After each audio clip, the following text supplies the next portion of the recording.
Trop de travail, trop de routine, il est temps que je fasse une pause et que j'aille m'aérer les neurones. Je pars aujourd'hui dans les parcs naturels régionaux faire des reportages sur un tourisme responsable et durable. Un boulot qui tombe à pic. Je m'appelle Hélène et je suis journaliste. Au bout de cette route, nous attend le parc naturel régional du Luberon. Aujourd'hui, rendez-vous aux mines de Bruoux, vestige du passé aucrier et industriel du territoire. Un passé dont il reste de nombreuses traces entre Gargasses, Rustrel et Roussillon. Ce lieu est à visiter pour sa beauté et toute la culture ouvrière locale dont il témoigne. J'ai rendez-vous avec Sylvie, coordinatrice des lieux. Donc je vais être votre guide pour la visite, je m'appelle Sylvie. Première étape, la casquette Playmobil, obligatoire pour la sécurité. Alors ici, nous sommes dans une ancienne carrière d'exploitation aucrière. Ici, la particularité des mines de Bruoux, c'est que le minerai d'ocre a été extrait en galerie, à la manière du charbon. On a creusé des galeries à l'intérieur de la montagne. Alors l'exploitation, elle a commencé ici en 1884 et elle a duré jusque dans les années 50. Je parle ici de l'exploitation de l'ocre. Ensuite, des années 50 jusqu'en 2007, donc encore très récemment, ces galeries ont été utilisées pour faire pousser des champignons de Paris. Avant la production des champignons, 40 000 tonnes d'ocre étaient extraites des mines chaque année. De nombreux paysans, poussés par la crise agricole de la fin du 19e siècle, s'étaient reconvertis en chercheurs d'ocre, creusant à tout va jusqu'à façonner les paysages que l'on admire encore aujourd'hui.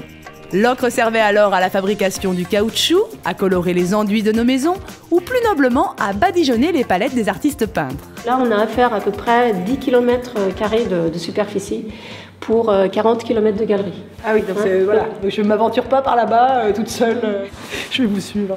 Donc il commençait par le haut, c'était fait en 3 parties.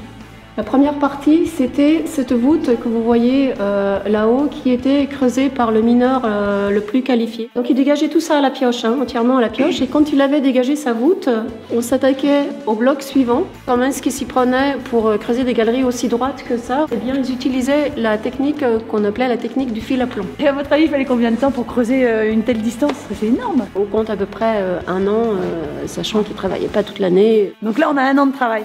À peu près 1 an de travail. Ouais. Si vous travaillez tous les jours, à peu près 1 an de travail. D'accord. Voilà. Je vais faire autre chose.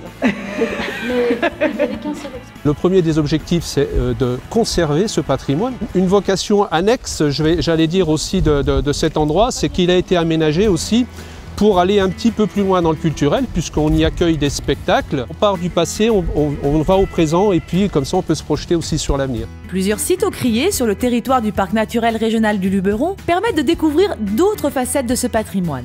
Le sentier des ocres qui parcourt les anciennes carrières de Roussillon, le conservatoire des ocres, également à Roussillon, ancienne usine réaménagée en lieu de visite, de rencontres et d'échanges, et la vallée des 1000 couleurs à Rustrel, aussi appelée le Colorado provençal.